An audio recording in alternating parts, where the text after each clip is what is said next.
Bien, ahora vamos a hablar de la gestión operativa. La gestión operativa va a estar definida por el objetivo de producción y por los objetivos operativos. El objetivo de producción era lo que comentábamos hace rato.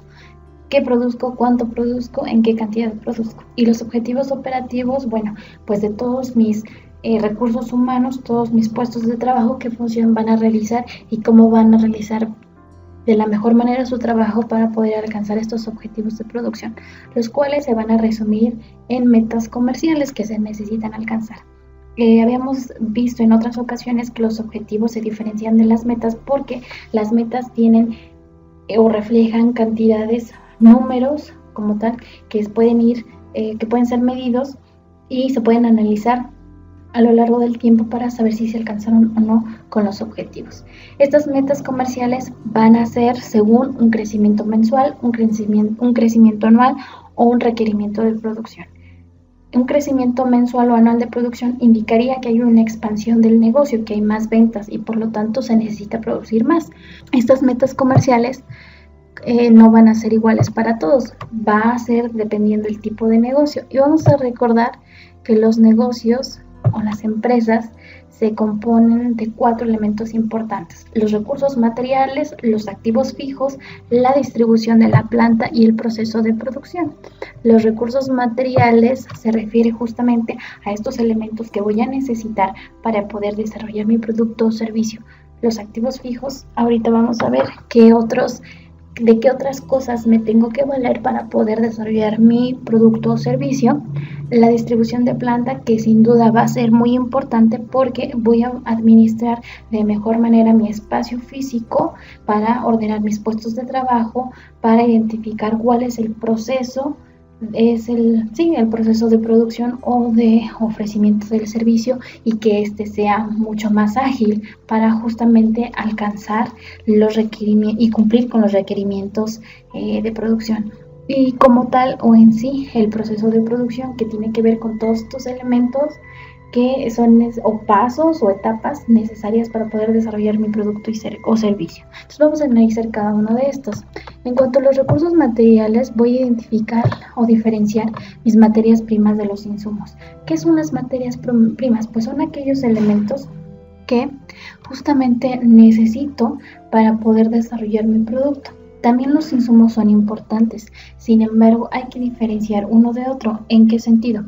Si por ejemplo mi empresa o mi negocio se dedica a hacer queso, sin lugar a dudas mi materia prima es la leche. Es decir, que sin mi materia prima no puedo desarrollar mi producto. En el caso, por ejemplo, a lo mejor de una empresa que se dedique a desarrollar mermeladas de diversas frutas, vamos a suponer de fresa, mi materia prima es la fresa. Yo no puedo desarrollar mermelada de fresa si no tengo fresa, ¿verdad? Los insumos van a ser aquellos aditivos o aquellas sustancias también importantes, pero no son la base, porque yo puedo desarrollar, si a lo mejor tengo piña, puedo desarrollar mermelada de piña, pero entonces mi materia prima ahora es la piña. Y los insumos pues va a ser el azúcar, el agua, la pectina que voy a ocupar. Entonces espero que se alcance a distinguir ahí cuál es la importancia. Si por ejemplo me dedico a hacer tortillas, pues mi materia prima va a ser el maíz. Si es que mis tortillas van a ser de maíz, si mis tortillas van a ser de harina, pues entonces mi materia prima va a ser de harina. Y mis insumos va a ser el agua, la cal, etcétera, etcétera. Bueno, también distinguimos los activos fijos. ¿Qué son los activos fijos? Pues son aquellos, de hecho va en su glosario, tienen que buscarlo, son justamente los elementos necesarios para que mi empresa opere, pero también para que pueda ofrecer mi producto o servicio, como las instalaciones. ¿Dónde me voy a ubicar? ¿Dónde voy a hacer mis quesos? ¿Dónde voy a elaborar mis tortillas? ¿Dónde voy a elaborar, qué otra cosa habíamos dicho? Queso, tortilla, ¿dónde voy a elaborar mis mermeladas? La construcción como tal, el edificio, el terreno, qué equipos necesito. No voy a ocupar los mismos equipos si quiero hacer quesos, que si quiero hacer tortillas o que si quiero hacer mermeladas. ¿Qué máquinas necesito? A lo mejor necesito una compresora, a lo mejor no lo necesito. A lo mejor necesito un tanque estacionario, a lo mejor no, a lo mejor necesito un refrigerador, un cuarto de refrigeración, o quizá a lo mejor nada más necesite de un refrigerador o un congelador. Todo va a depender del giro de mi negocio. ¿Qué herramientas voy a ocupar? Voy a ocupar una pala, no voy a ocupar una pala, voy a ocupar una licuadora, voy a una revolvedora, voy a ocupar una batidora.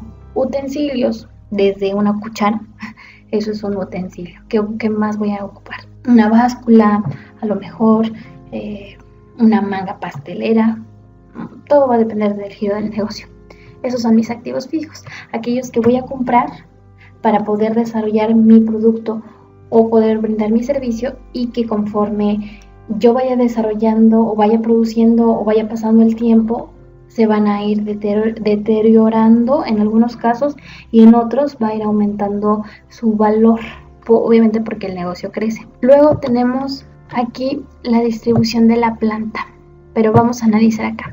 Ya habíamos dicho que entonces una meta comercial obedecía a un crecimiento mensual, un crecimiento anual o un requerimiento de producción. Todos estos van a permitirnos determinar un tamaño de producción. ¿Cuánto necesito producir de queso, de mermelada, de tortillas al día, a la semana, al mes? Por lo tanto, eso lo vamos a conocer como capacidad de producción. Si yo voy a nada más vender alrededor de 50 kilos de tortilla al día, es un espacio muy pequeño el que voy a necesitar. Pero si yo voy a vender 50 toneladas de tortilla, obviamente voy a necesitar un espacio más grande y más personas que estén trabajando. Por lo tanto, esas metas de las que yo les estaba hablando al principio, de las metas comerciales, según un crecimiento mensual, anual o requerimiento de producción, me va a dar un tamaño de producción y una capacidad de producción, ya sea una máxima por hora, una máxima por mes, una máxima al año. Me están demandando producto, es decir, que tengo un requerimiento de producción alto. Yo voy a necesitar que mis máquinas estén funcionando correctamente, que mi personal no esté perdiendo el tiempo, esté trabajando como debe de ser. Y por eso es que estábamos viendo lo de las gestiones. Ahora, respecto a la distribución de la planta, pues obviamente voy a tener mis equipos, voy a tener mis máquinas, voy a tener mis herramientas. ¿Dónde es el mejor lugar donde las puedo tener? No puedo tener todo como sea. Tiene que haber lugares específicos para mejorar los tiempos, para mejorar inclusive, por así decirlo. No puedo dejar todo revuelto en una bodega, porque a mi empleado le va a costar trabajo, desde su puesto de trabajo, ir hasta la bodega y buscar en todo el revoltijo que hay ahí aquello que necesita. Tengo que determinar áreas específicas donde van a encontrar las cosas para eficientar justamente los tiempos y mejorar pues las capacidades de producción. Por lo tanto, esta capacidad de producción va a impactar directamente en la distribución de la planta. ¿Qué es una distribución de la planta? Esta distribución de la planta no es otra cosa más que una organización física para ubicar todos los procesos y optimizar los espacios. Aquí tengo un ejemplo de una distribución de la planta de una empresa que se dedica a hacer mermeladas y salsas. En este espacio vamos a identificar el terreno. Aquí tienen las medidas de enfrente, considerando que aquí es la parte que da hacia la vía pública. Este es el largo y este es el ancho. Aquí tengo identificado dónde se va a encontrar mi suministro eléctrico, dónde voy a tener si necesito un generador eléctrico o no, dónde voy a tener mi instalación eléctrica por fuera, dónde voy a tener mi instalación de agua, a lo mejor no tanque de agua, pero pues sí mi almacén de agua, dónde voy a tener mi almacén de gas por fuera.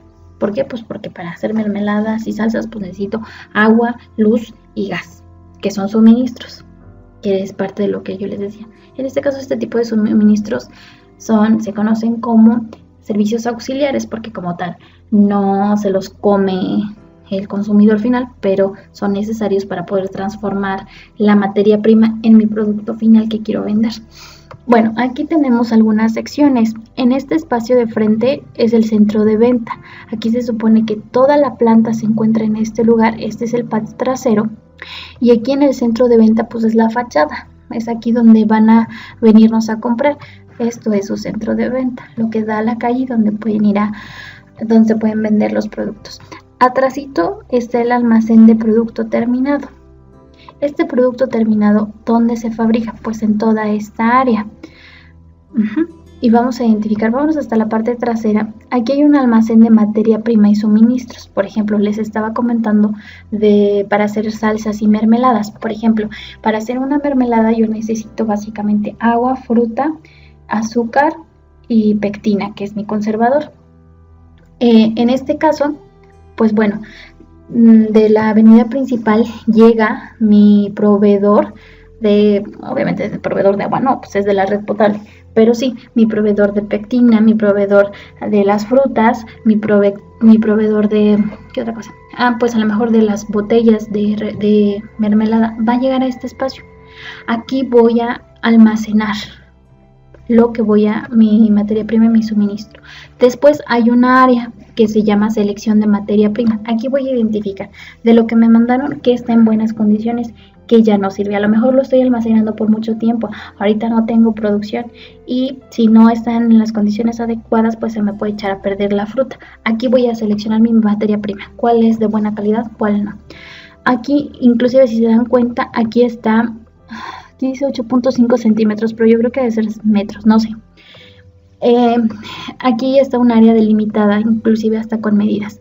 Acá tengo un acondicionamiento de los suministros y formulación.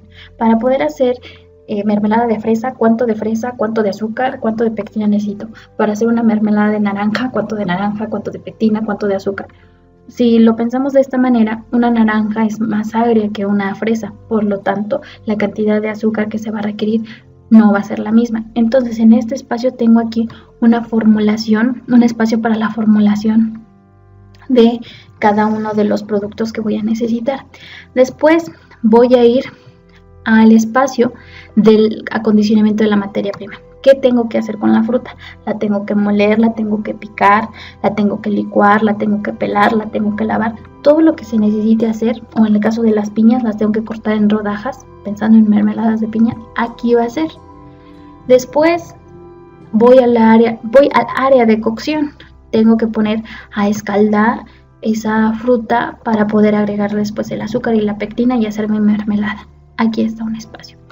Luego viene también una esterilización de frascos. Yo le compro frascos a un proveedor y tengo que garantizar que estos estén libres de contaminantes, que no vayan a tener bacterias, que al momento de que envase esté mal envasado, esté sucio o esté contaminado ese frasco y propicie el desarrollo de bacterias, de hongos, y que estos lleguen a manos del consumidor y obviamente van a ser pérdidas y mi prestigio va a irse a la baja y voy a tener menos ventas. Va a ser un efecto contrario a lo que yo esperaría. Entonces, esta área está destinada para eso. Una vez de la cocción, una vez que se coció la mermelada de fresa, la mermelada de piña, la mermelada de naranja y tengo mis frascos esterilizados, ahora me voy al envasado y el etiquetado. Aquí voy a colocar mi producto en su frasco, en su envase, y aparte le van a colocar una etiqueta. Una vez que está esa envasado y etiquetado, voy a almacenar mi producto terminado. Y aquí a lo mejor puedo tener el espacio para que vengan los camiones de distribución y se lleven mi producto, o inclusive un centro de venta que dé al consumidor final. Todo depende de cómo quiero constituir mi empresa, cómo la imagino, cuál es mi misión, cuál es mi visión. A grandes rasgos aquí tienen un ejemplo de una distribución de planta. Aquí hay medidas. Como tal, a lo mejor no está el espacio donde están las sillas, donde están los escritorios, donde están las ventanas, pero a grandes rasgos esta puede ser una distribución de la planta. En una segunda diapositiva, vean, aquí estoy identificando las áreas, como área 1, área 2, área 3, área 4, área 5, que tiene que ver con cuáles son las etapas que debe seguir cuáles son las etapas que debe de seguir mi proceso. Primero viene el área 1, luego el área 2, luego el área 3, al 4, luego con el 5 y el 6.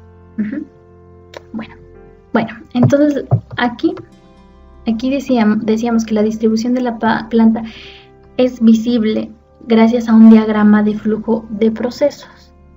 o que un proceso de producción se represente en un diagrama de flujo de procesos. ¿Por qué? Vamos a verlo. Aquí tengo mi diagrama de flujo de procesos. Vean, en relación a una salsa. Flujo de proceso para la producción de una salsa de choconostle. ¿Qué necesito? Pues necesito mi materia prima. ¿Cuál es mi materia prima? El choconostle. ¿Qué más lleva una salsa? Chiles, ajos y cebolla. Esos son mis suministros. Entonces aquí separo. Inspección del choconostle, que esté en buena calidad. Inspección de los chiles, ajos y cebollas.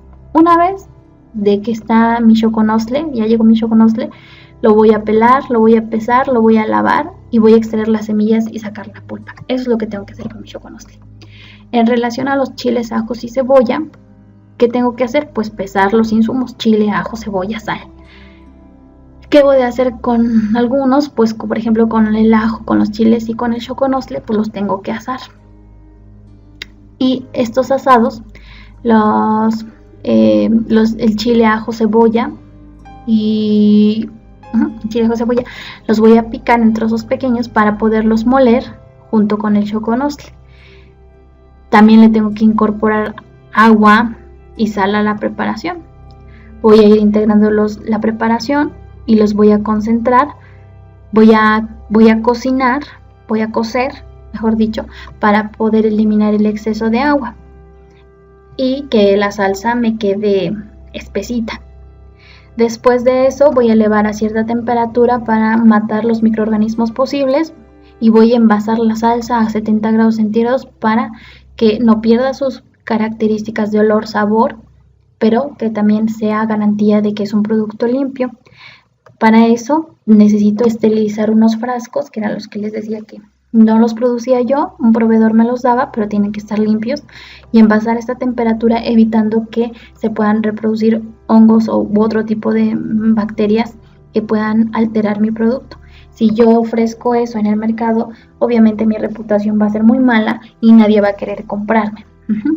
Y una vez que ya envasé, pues voy a etiquetar mi producto. Este diagrama de flujo de procesos, ya sea para un producto o para un servicio, me va a permitir poder generar una distribución de planta, que era la que teníamos aquí. Aquí yo ya tengo identificadas áreas y eso se hace en cualquier negocio. Entonces, regresando, esta distribución de la planta ya dijimos que es una organización física para ubicar todos los procesos y optimizar el espacio. ¿Con base en qué? En buenas prácticas laborales, que ustedes van a investigar qué son las buenas prácticas laborales, considerando normas ambientales, cómo tiene que ser el espacio, de cuánto es lo mínimo que puedo tener una persona. No puedo tener en un espacio de 1 metro por 1 metro cuadrado haciendo su labor. Normas de higiene, cómo debe ser la higiene, cómo debe ser la seguridad. En normas sociales, esas buenas prácticas laborales las tengo que conocer para poder hacer una excelente distribución y optimización del espacio.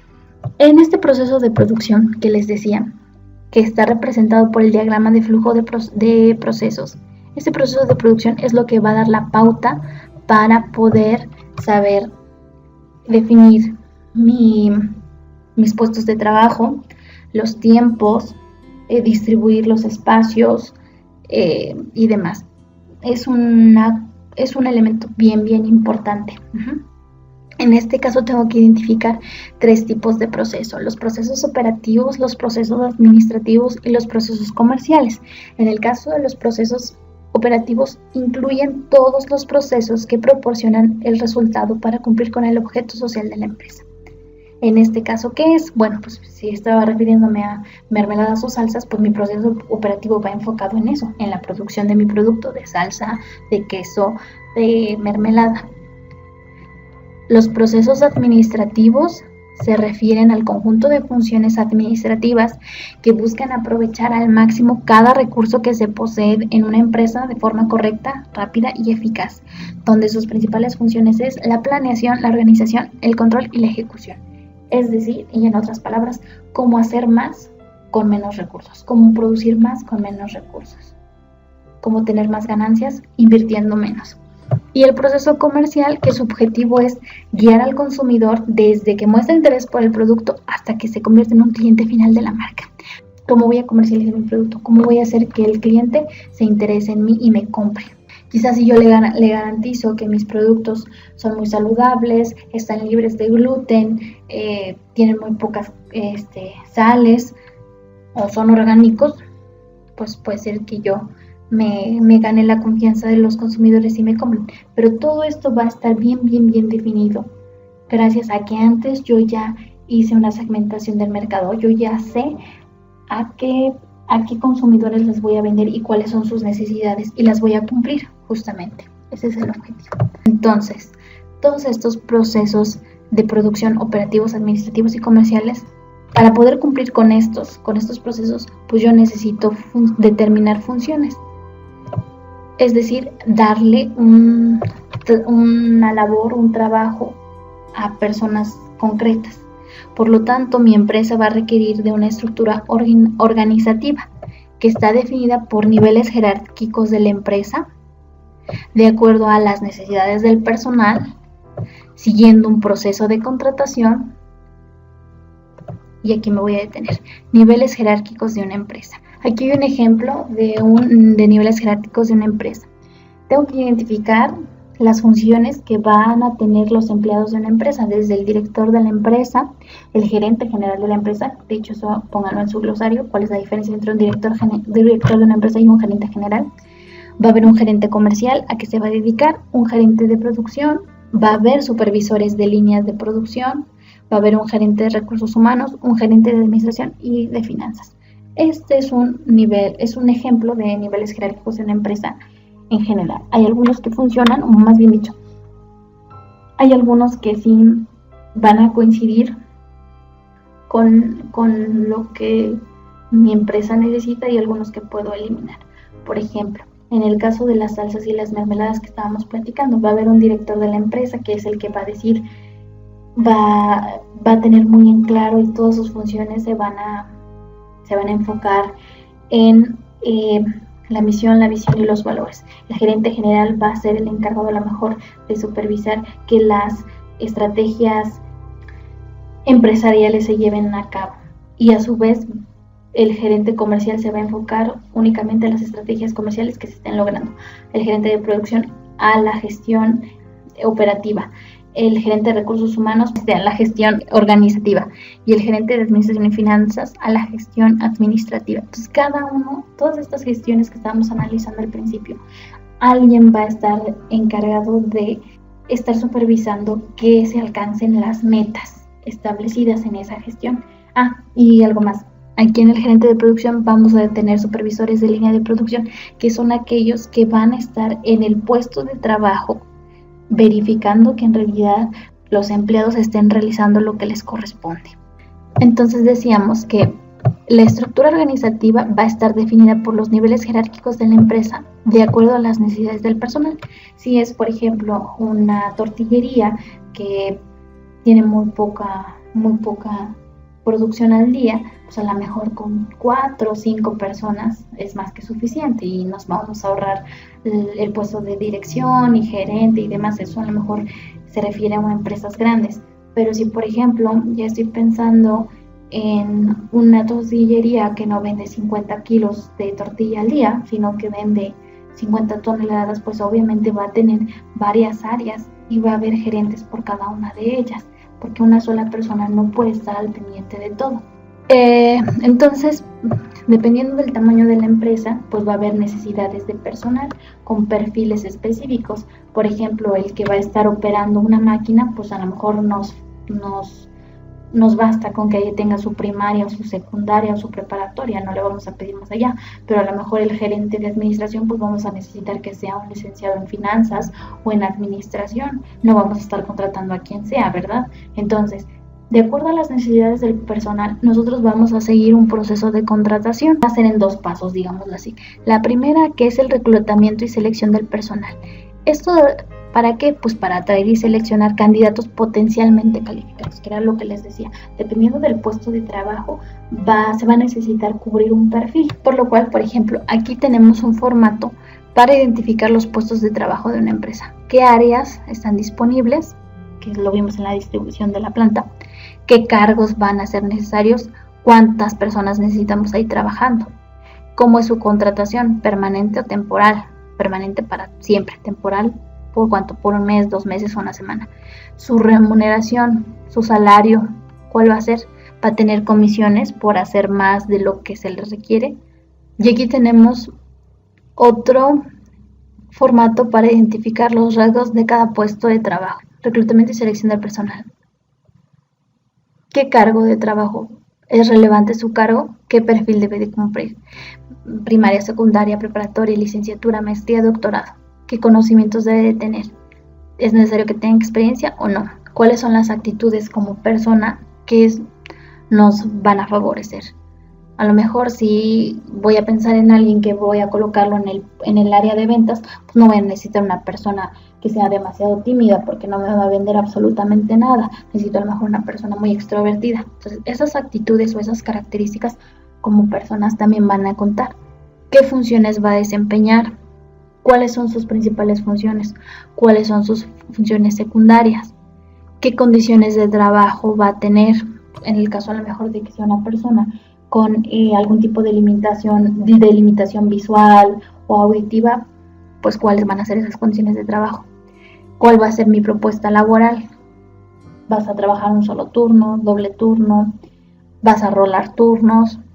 ¿Qué días a la semana? 5, 6, todos los días, 3 días. ¿Qué horario? Jornada completa, medio tiempo, etcétera. ¿Cuánto va a ser la remuneración? ¿Qué tipo de contratación? Si es lo que decíamos, temporal o permanente. Aquí tengo unos formatos que permiten darnos cuenta que nos permiten dar cuenta de cómo vamos a identificar los puestos de trabajo. En una segunda etapa, una vez que ya contraté a mis trabajadores, ya tengo mis puestos de trabajo, ya los contraté, ahora voy a evaluar su desempeño. ¿Para qué? Para promocionarlos, es decir, para darles para subirlos de categoría porque están siendo muy eficientes en su puesto de trabajo o en realidad no me están ayudando a alcanzar los objetivos de mis áreas de gestión específicas y pues necesito cambiar de personal porque no está dando el ancho, en otras palabras. ¿Cuándo los voy a evaluar? Pues una vez al año por lo menos, 2 veces al año puede ser, para lo cual hay unas fichas que son estas de acá. Fichas de evaluación de desempeño y entonces aquí pongo el nombre y el apellido, aquí pongo su fecha de ingreso, su cargo, el área en el que está y aquí voy a ir evaluando algunas cualidades. Autogestión, por cierto, pónganlo en su glosario. ¿Qué es la autogestión? Calidad en el trabajo, creatividad, relaciones con los demás, si está capacitado para trabajar en equipo, le gusta o no acepta trabajar en equipo y le gusta estar trabajando solo porque a fuerza es lo que él dice y no se presta a escuchar a los demás. ¿Cómo es? ¿Comunicativo o no comunicativo? ¿Cumple las normas o no? ¿Es responsable sobre sus recursos? ¿Se le dan los recursos? ¿Los administra bien o los usa indistintamente? ¿Cuáles son sus actitudes de respeto, irrespetuoso, etcétera? ¿Cuál es su capacidad de aprendizaje? ¿Aprende rápido o no? ¿Me sirve o no me sirve esto? ¿Quién es su evaluador? Por lo general es su jefe inmediato. ¿Cuál es el cargo de ese evaluador? ¿En qué área está? ¿Y qué periodo se le evalúa? A grandes rasgos, esto sucede con la estructura organizativa de una empresa.